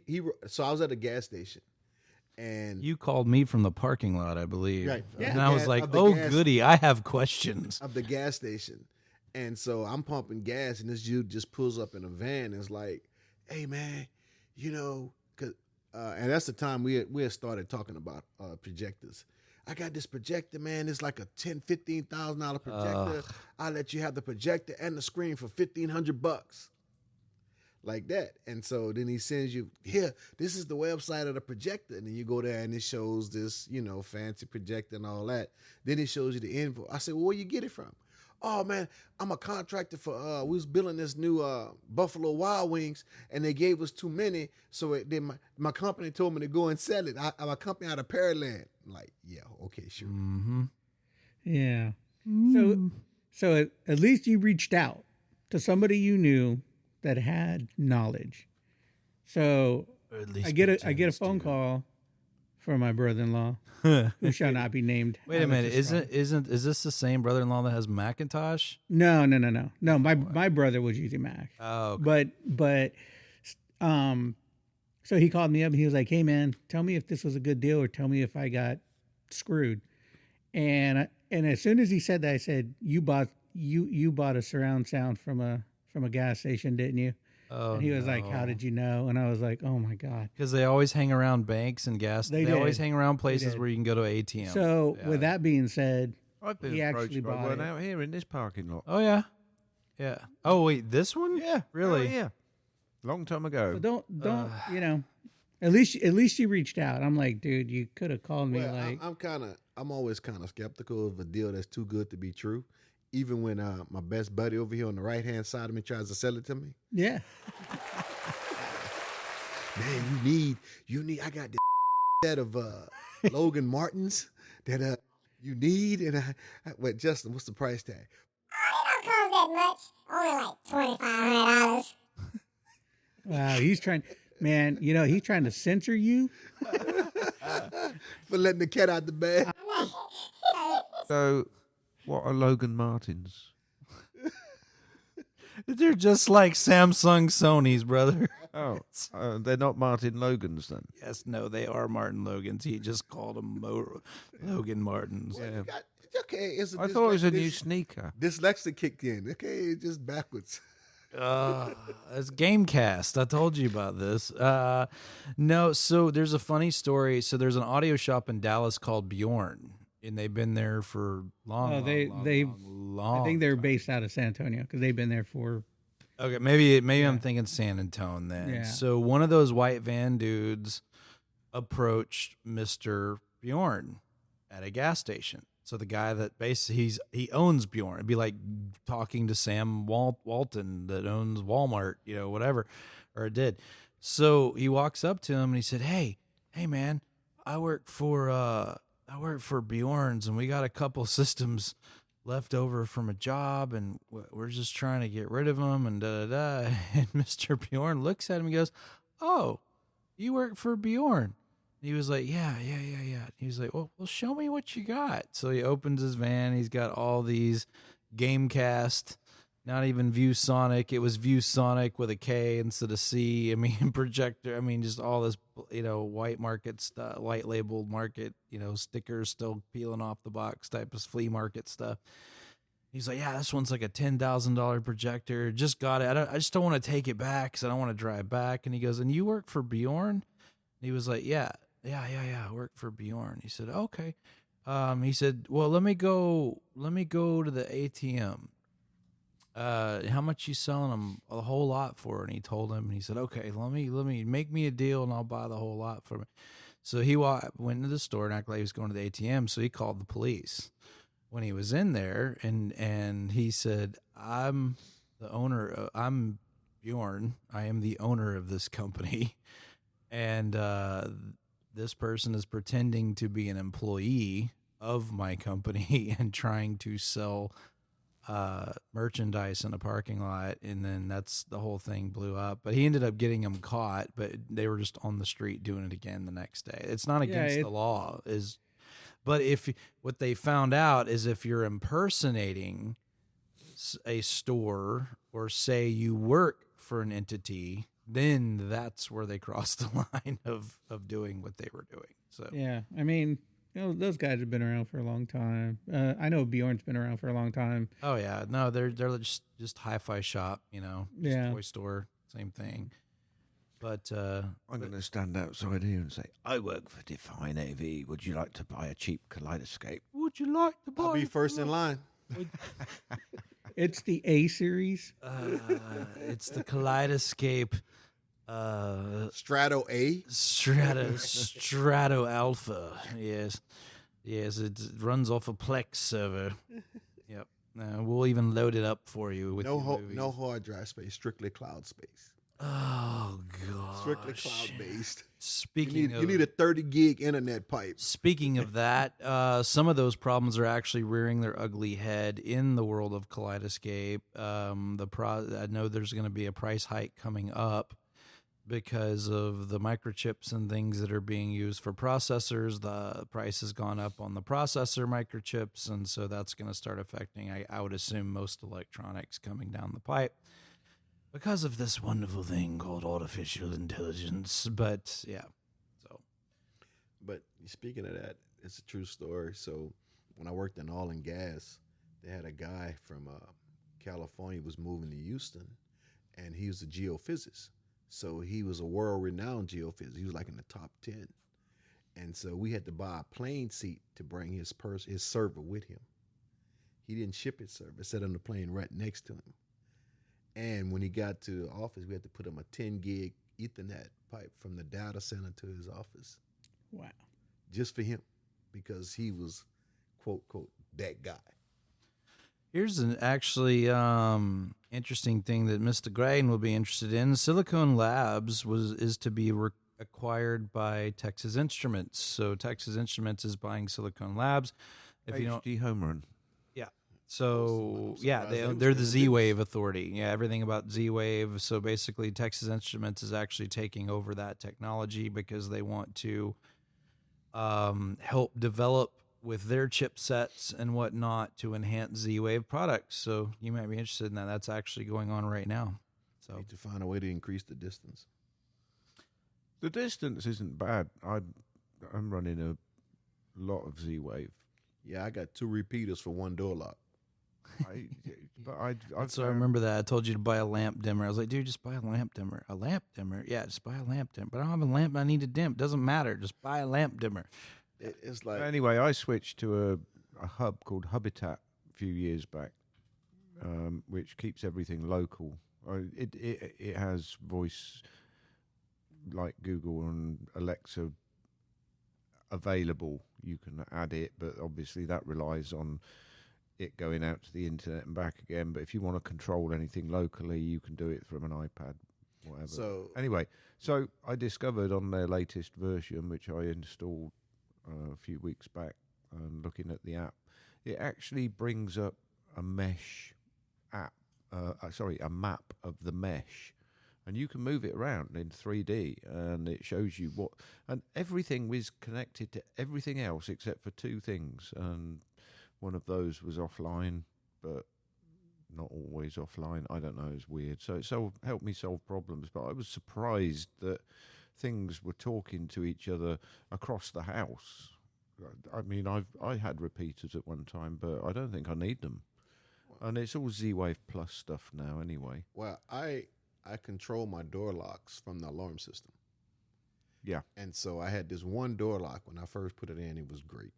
Then I don't know, something just kept killing the signal. I mean, it got so bad it wouldn't even connect anymore. So I ended up putting You 2 also 2 called repeaters. Justin. I did call Justin. He did come through in that scenario, and it didn't cost me much money. What did he put Savant in or something? No, I just told him to buy a lamp dimmer. No, I was I like, bought 2. Oh, right. I bought 2 Z-Wave repeaters for like $24 for 2. or a lamp dimmer. I was like, Do you remember that first guy that we put the Schlage Z-Wave system in? Kirkwood had a bunch of it. But I remember that was that. when Kevin was like, Z-Wave and all this Schlage stuff. We It's got all a of Z-Wave. it. We got a Z-Wave. Yeah. Yeah. So we ended up trying to run a door lock through 2 light switches as repeaters back to the hub, and it didn't work because it wasn't a true mesh. And those were the days when it was just Z-Wave, not It was like Z-Wave 20 Plus. feet, 30 feet. Yeah. But I'm still running that old Z-Wave door lock. Yeah, the door lock's like 20 years old. Or no, 2011. Yeah. So 2010, I think, is when he started using that Slake lock. Yeah. So it's interesting that it still I works. never had keys for it, so I actually ended up buying a new Schlage cylinder and put in the other day. So I can actually Of course unlock you it. did. I can unlock it with a key now, in Well, case. I went with the one. What's it called? I might pronounce it wrong. Kiwi set. No, you actually that one was Quick- actually quick- correct, Byard. Quick set. Oh, Wow. Well, anyway, because I can key them all to the same key. Yep. So all 3 locks use the same key to unlock each one of them. Physical key. Yes. Not the electronic side. yeah. No, that would be quick. But that set. that Z-Wave's kind of a secondary lock now. I've switched over to those level locks, which Those are cool. I like the level. they locks. integrate with everything. HomeKit basically, so you can tell your Apple-based IA friend to open your front door. I can't say her name because if I said that now, she'd probably open it. Yeah, anyway. you got like 3 of those devices between your watch, your iPad, and your phone. And your pants would go nuts. Yeah. Hello, Siri. Yeah. No. So, Meet my little friends. oh wow. Yeah. No.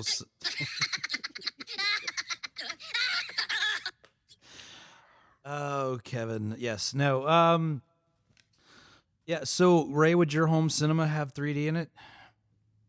Probably not. No. No. I mean, No, I don't like that at all. No. I mean, that would just be for me. My wife doesn't really care for 3D, so Yeah, I think it's cool. I think it's neat, but I think you're right. I think if you have the right projector, then I think it would any one of those would do the trick.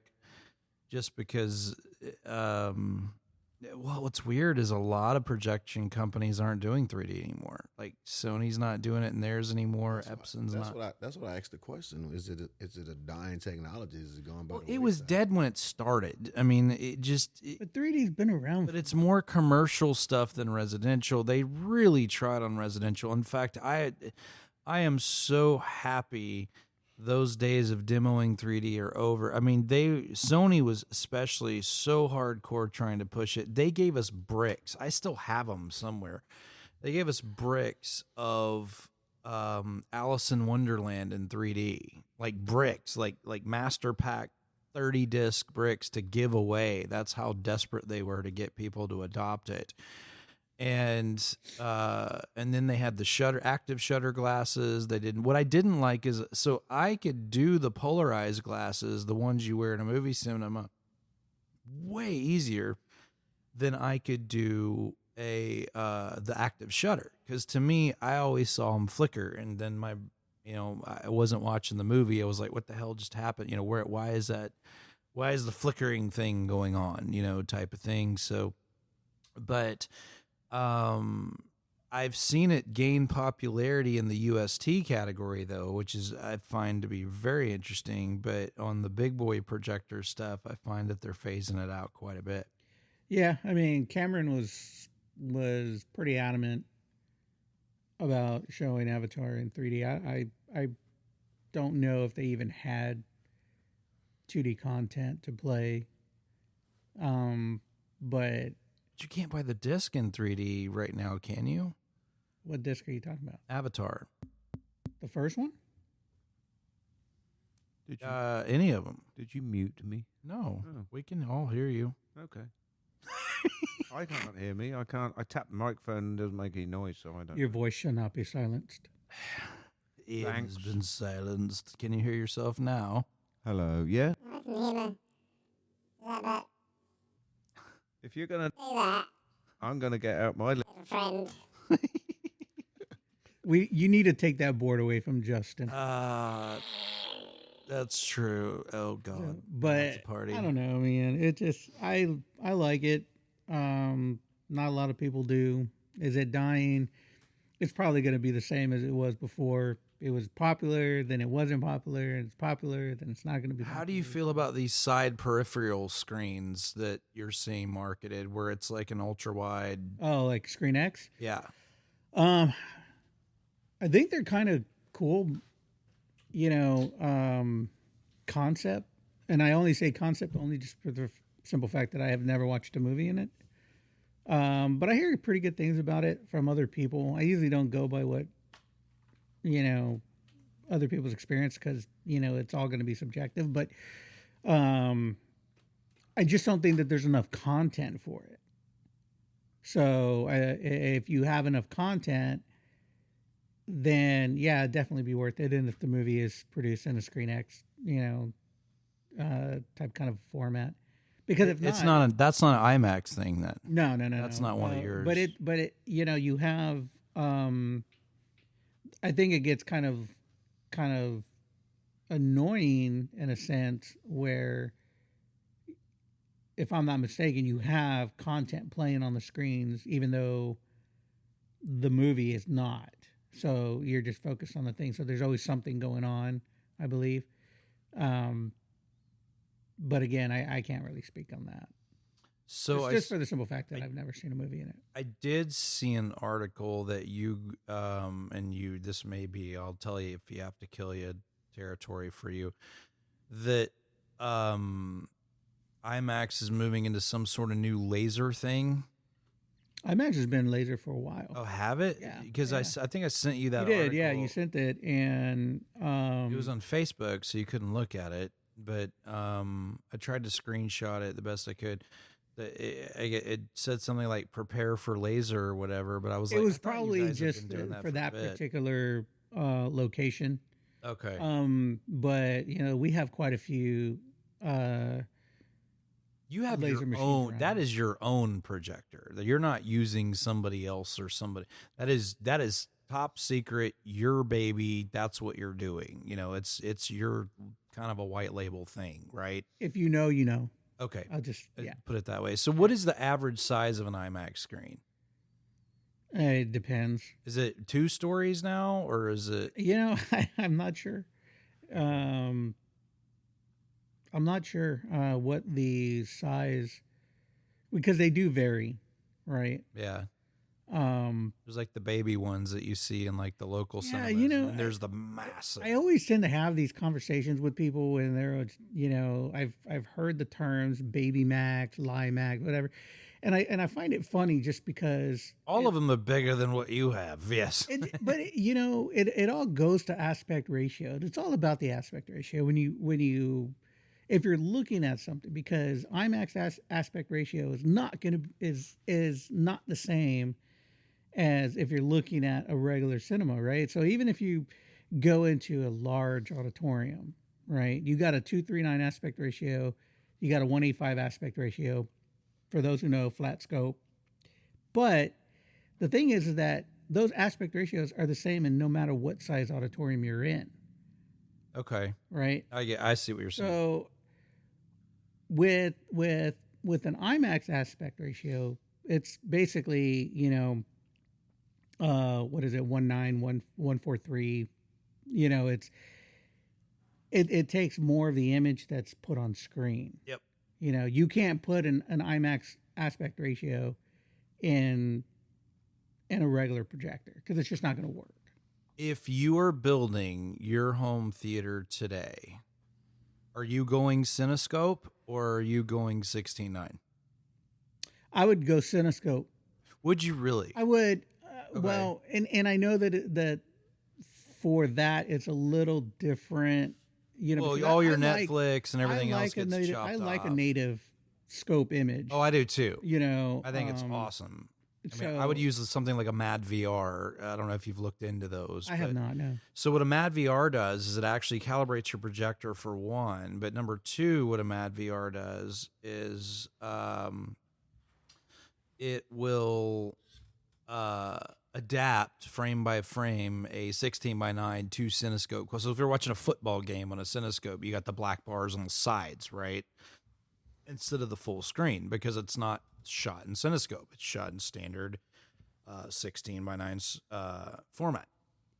And Right, what broadcast. what the Mad VR will do, if you're using it on a Cinescope, it will adapt that football game to Cinescope. So there's that kind of a cool thing. But I would say 99% of the cinemas that come out of this building are Cinescope. Or no, Jesus, 16:9, not Cinescope. No, it's opposite. They're, what are you doing in the corner over there? No, I'm just playing because I'm catching him in the corner of my eye, and I'm like, what, are you flagging me down? What are you doing? No. This is why you need to sit here, and he needs to know, because then I would be going, what are you doing in that corner?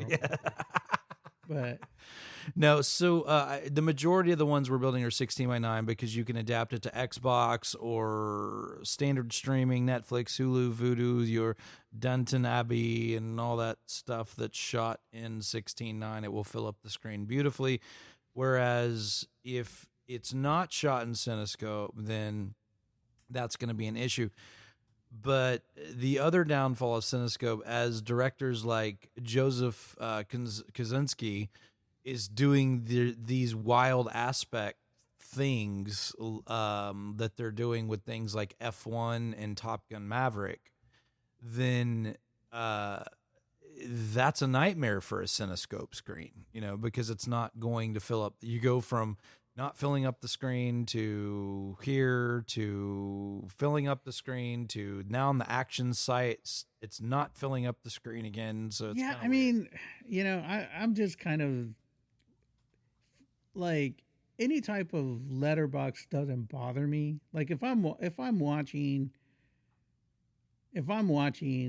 for lack of a better term, right? If I'm watching a scope movie at the theater and they're running a native flat screen, which is a 185, then it's not going to bother me. But I think it does bother some people. I mean, even when you're looking at like Dolby Cinema or IMAX or whatever, I mean, people are like, oh, it's not filling up the screen or this or that. But you got to take it for what it is. Just enjoy the movie. If you're watching a movie that's filmed partially in IMAX and it takes up the whole screen, that's kind of what you're doing. Like, are you like The Dark Knight? The Dark Knight, like The Dark Knight, or even I think even Harry Potter. Yeah, some of them were like that, but it's not going to give you the full, the full screen. And then you're looking at, I mean, I don't know if that's annoying, because me personally, I'm just focused more on what I'm watching. Ray, what is DTSX and why does it exist? Do you know? So DTSX was like a let's start off with DTS, right? Okay. So and I'm just going to give you my point of view from the film side of things, right, because this is how I know it. So DTS was more of a time code that was put on a film, okay, right? And it came with CDs that had to sync up. And so you put the CD in, the time code reads it on a reader, and then that's going to give you your surround sound. So, it's going to give you your left, center, right, left surround, right surround. That's it. DTSX will try to expand on that by adding 7.1 to kind of give you more of your rear channels, So that's basically what it is, and it's just another sound format like Dolby or. It's just interesting that, like, if you go look at like Fast and the Furious or Harry Potter on Kaleidoscape, it's all in DTSX, and to me the DTSX doesn't sound as native as, but probably because it's not proper speaker placement for DTSX, as the Dolby Atmos stuff. And so I've started noticing that on the Kaleidoscape is things that are shot in DTS X, which is most of the Fast and the Furious, most of the Harry Potter stuff, most of, it's interesting why they haven't converted some of these films to the Atmos. From what I had it, so I had it explained to me by someone else, and they had said that everything natively starts in Dolby or Dolby Atmos, but it is modified to be DTS. Is that the case? Or I don't know. Okay. I don't think it was. I don't think DTS can modify the sound format of Atmos, because Atmos is object based. It's not, it's not like a pan and scan or just a pan sound system. They're focusing more on individual objects, and that's where you get the Atmos from. Is that it's an object based sound mix. So if I'm throwing a frying pan at you, they're going to focus that. They're going to focus that sound. Notice it turned violent Yeah. immediately. So if I'm doing I this, told you I was to taking you- anger management classes. Right? That's true. No, I'm just kidding. Well, I mean, I had Hey, Harrison. but the problem is, Ray, if you throw a frying pan at him, he might like it. He's gonna say, "Don't threaten me with a good time." Oh, jeez, here we go again. And then I had Harrison Ford slap him earlier, so it's yeah, only, so I had to, it's only kind of a fair. payback. But Only fair. they're going to focus. They're going to focus on that, right? They're going to focus on objects.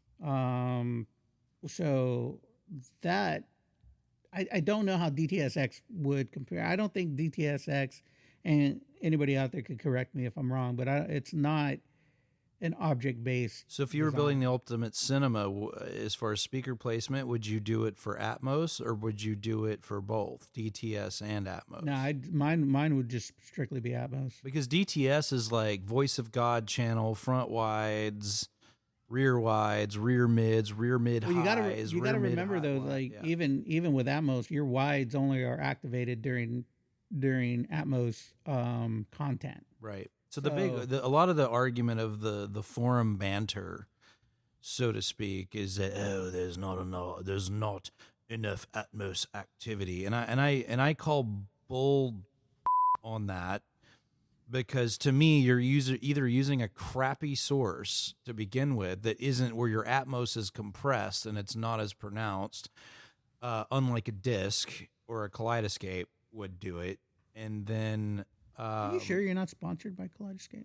Sponsors, I'm trying to get you a Hey, good he deal on he bet both of not them. be, because that mean he's cutting us out of. Out of the deal. Oh, censored again by him. Censored again.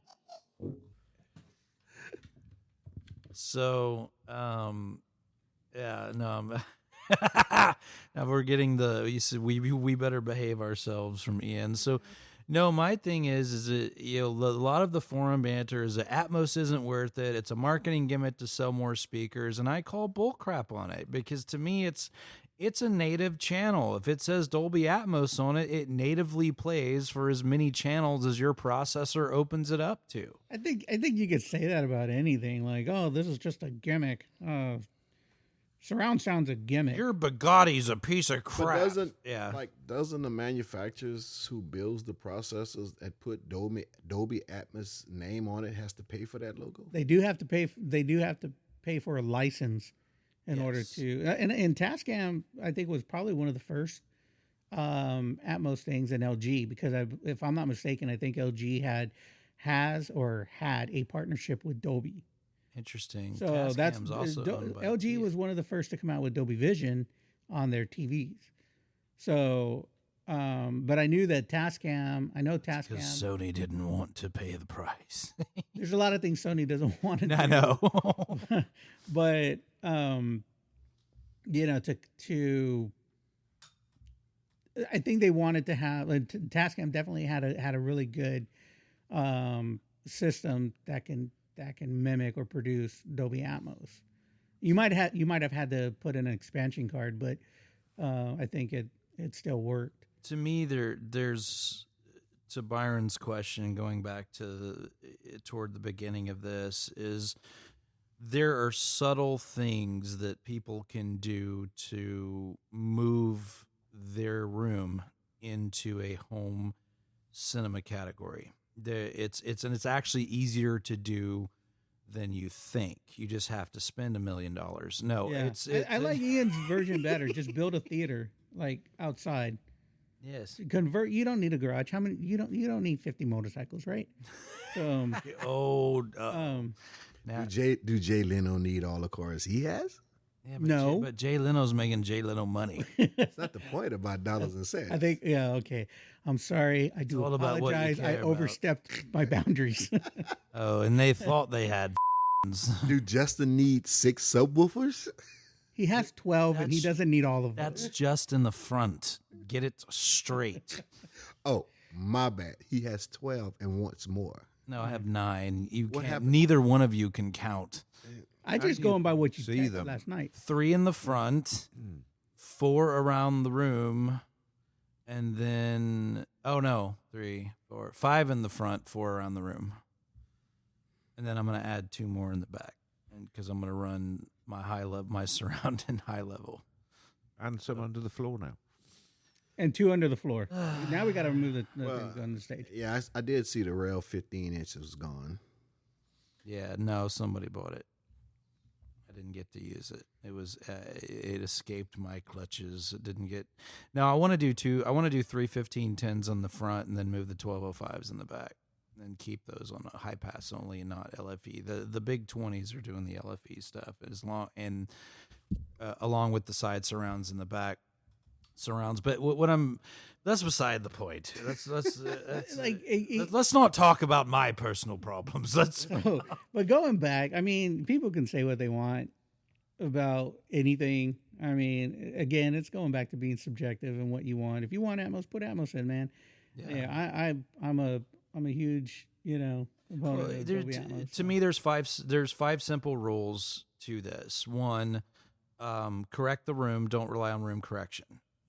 Try to correct the room the best you can within your budget. I mean, you can go buy these stick on the wall tiles from Amazon, and they have acoustic properties where they'll get rid of reflections and things like that, and it works wonderful. So you mean the eggshells doesn't work anymore? No, you can put mattress pads on the wall if you want to, but I we've mean, done with egg the carts. studio door. If you look at the studio door, it's kind of like what I did with the studio door. 1, I just hated the color of the door, but 2, I was trying to get rid of more reflective properties so our recordings would sound better. But that's the thing: correct the room. Don't rely on room correction, and that. So no Odyssey, no Dirac.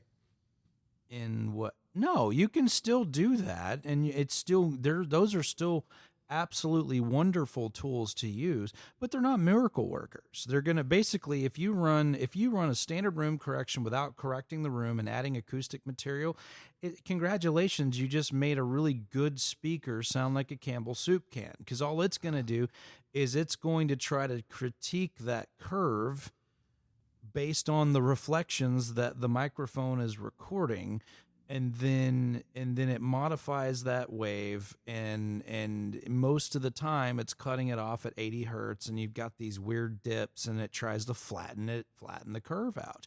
But if you have a wonderful speaker that goes down to 43 hertz and you cut it off at 80, then you've got all this beautiful information you can't utilize because of what your room correction did. So I always 1 of 2 ways to do it: either rely on a professional or go back and look at your curve and understand what those curves are. And that's why I say rule number 1 is always to correct the room if you can before relying on it, because both of those things can enhance that experience and bring a home theater into that home theater scenario or home theater territory. So we pause for a commercial break. If you're looking for a professional for your needs, define. AV and audio is your guy. No, it's not even really. So yes, well, yeah, we can do that, but it's or somebody like Ray can do it, or I mean, there's all kinds of form factors of these things that can be done. But rule number 1 is always look at the room first, and because the room plays just as important part as the gear you're putting in the room. Otherwise, I've heard a lot of rooms that sound at absolute horse, because they don't treat the room. They put really expensive things in the room. I mean, Ray and I were in a room where the speakers were dang near 8 feet tall, and he had a freaking gong in the corner. You know, it's just like Was that the house that had the giraffe on the ceiling and all kinds of weird. Yeah. So with that said, then some theaters, not cinemas, have windows. So what effect does the windows play? A lot. Yeah. Because windows like have effect. these, I call them You say Highland Homes or Lehigh Homes or whatever. They build these, and we want a home theater. They got a theater room, but they got windows in the theater room, which baffles me because it's supposed to be a totally enclosed dark room. Yeah, I think that's somebody who designed that room who absolutely knows nothing about building. Well, a couple ways to combat that. One, you can buy acoustic absorbent drapery to put in front of the windows. You come up with a permanent solution. You can do 3/4 inch plywood, wrap that in acoustic panel, and then attach that to the wall, get rid of the windows altogether, and then just make sure you do blackout shades or whatever on behind it or window tint. So it doesn't, it's just that way you can't see the plywood from the outside. That's what most of the cases, that's what we're doing.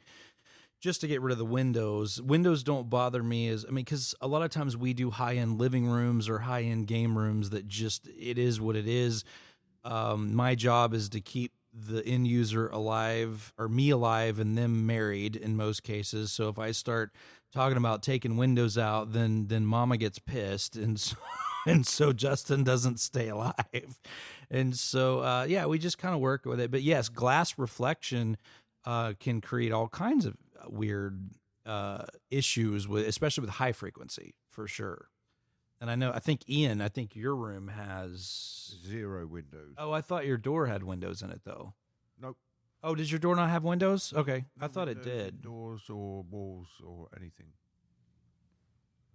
Go. So back with how to deal with windows. So the thing about windows is yes, they cause reflective property, but so does sheetrock. So does hardwood floor. I mean, the other thing that I get hit with quite a bit is, they'll talk to me about the room, and it's like, okay, well, what kind of floor surfaces are we using? Oh, we're using hardwood floors. And I'm just like, or they're using tile, so it's just, so it kind of gets quite a bit reflective, and you got quite a bit of things that are going on and all that stuff. But no, windows aren't as big of a problem as you think. There are a lot of drapery options that have acoustic absorbent properties that, I don't know. You build a theater room and you put windows in it. You should be ludicrous. I think anything that reflects sound is going to cause you problems. well, that's where we got a lot of the big gear from. Was somebody didn't like the fact that it was a room with no windows, and so they destroyed the whole room. And exactly. They pulled that out of the room, and then they went with 98-inch TV, and just they totally kind of So I guess the mindset is don't fix the room, just get more equipment. That's rule number 2. I haven't got to rule number 2 yet. No, rule number 1 is correct the room. Rule number 2 is don't get overwhelmed with the process. Talk to a professional. And when I say get overwhelmed, there's all sorts of forums where, all right, I have a love-hate relationship with these forums just because to me, a lot of folks want to find a justification for their decision process. And that's why things like chat